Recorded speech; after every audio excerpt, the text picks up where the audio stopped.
Angkor Wat is one of the greatest religious monuments on Earth, built in the early 12th century by the Khmer Empire in Cambodia. Why does it still stand today as one of the most magnificent and near-perfect ancient wonders?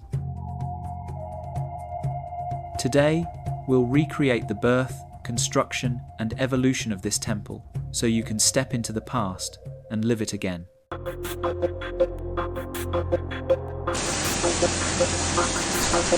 Angkor Wat, the great masterpiece of the Khmer Empire, stands majestically amid the ancient Cambodian jungle of the 12th century. The temple features exquisite architecture and intricate carvings, regarded as the eternal pride of humanity. Under the reign of King Suryavarman II, the heroic king, the decision was made to build the temple dedicated to Vishnu to honor royal power, as well as to affirm the faith, wisdom, and eternal aspirations of the Khmer Empire.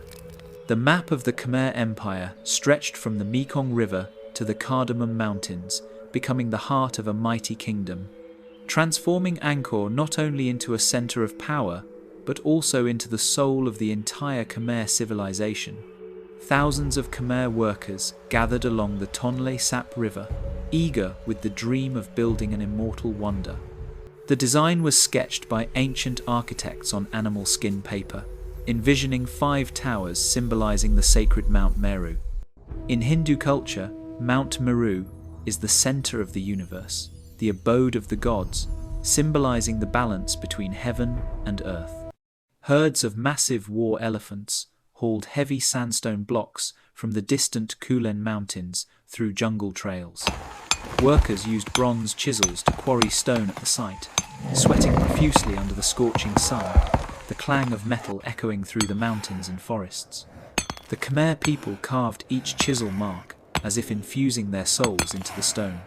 Architects used bamboo ropes and stakes to measure the 162-hectare site with precision according to Hindu cosmology.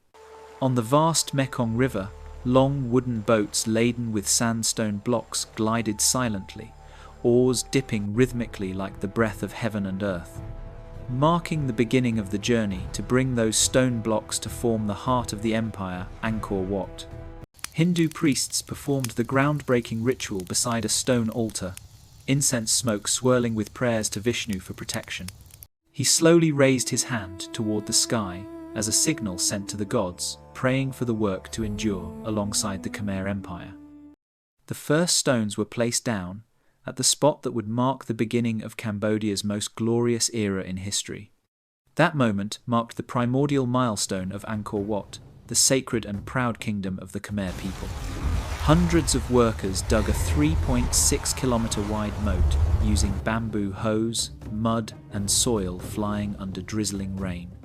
The moat gradually expanded, initiating one of the world's greatest hydraulic systems. Tamed elephants, harnessed with ropes and bronze bells, slowly transported heavy stone blocks from the quarry. Their gentle yet steadfast eyes, as if understanding they were contributing to a sacred work dedicated to the divine. Bamboo and rattan scaffolds were erected like colossal scaffolding, interwoven into a network surrounding the forming towers.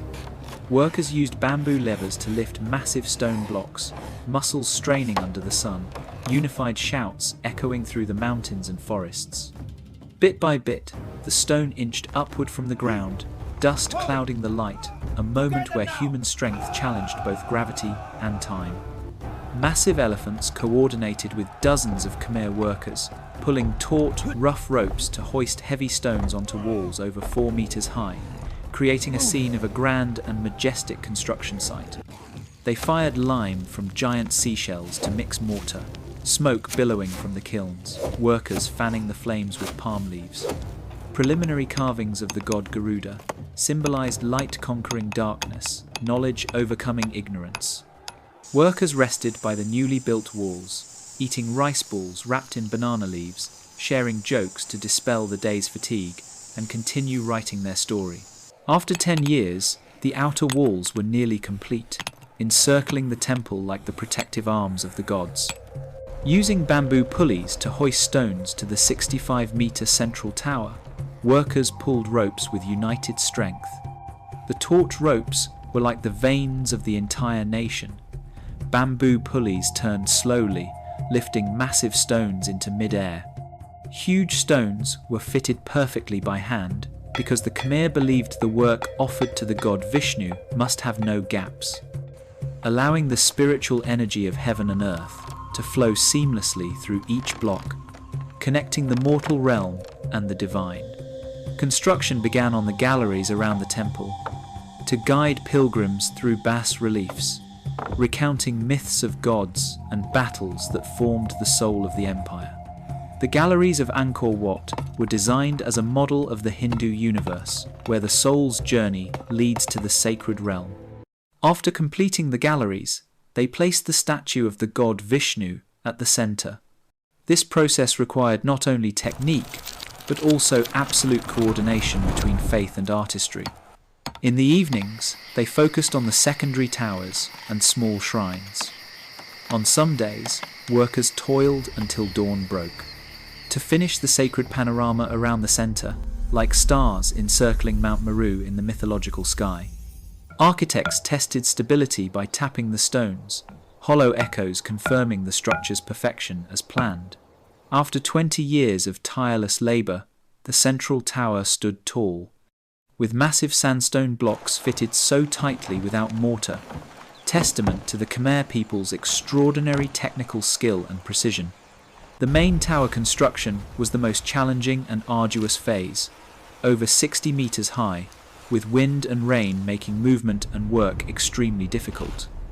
At that height, they had to battle fierce gusts of wind, hands numb and gripping the bamboo scaffolds tightly.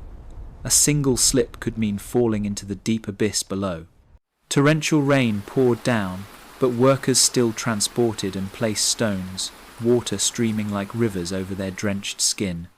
After completing the construction phases, the artisans used iron chisels to carve bas-relief apsaras, each chisel strike resounding like the rhythm of the stone's soul, gradually revealing graceful apsara dancers with immortal smiles amid the temple's 1,000-year walls.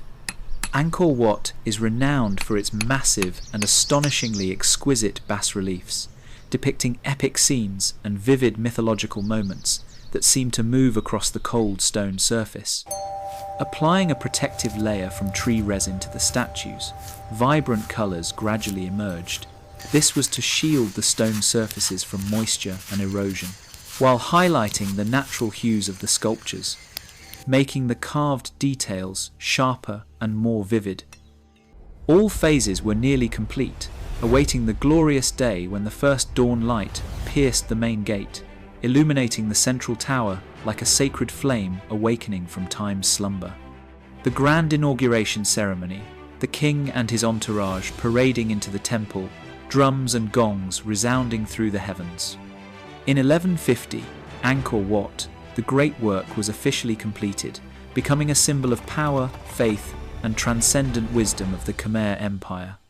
By the 13th century, the temple transitioned to Buddhism, monks chanting beside the old statues, blending two sacred faiths into a harmonious space between Vishnu and the Buddha.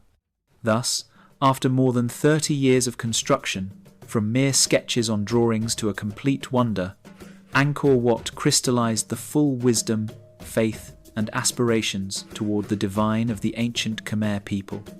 Angkor Wat is the place where stone tells stories, where time bows before human hands, and where faith is etched so deeply that even after 1,000 years, it still echoes in every slab of rock.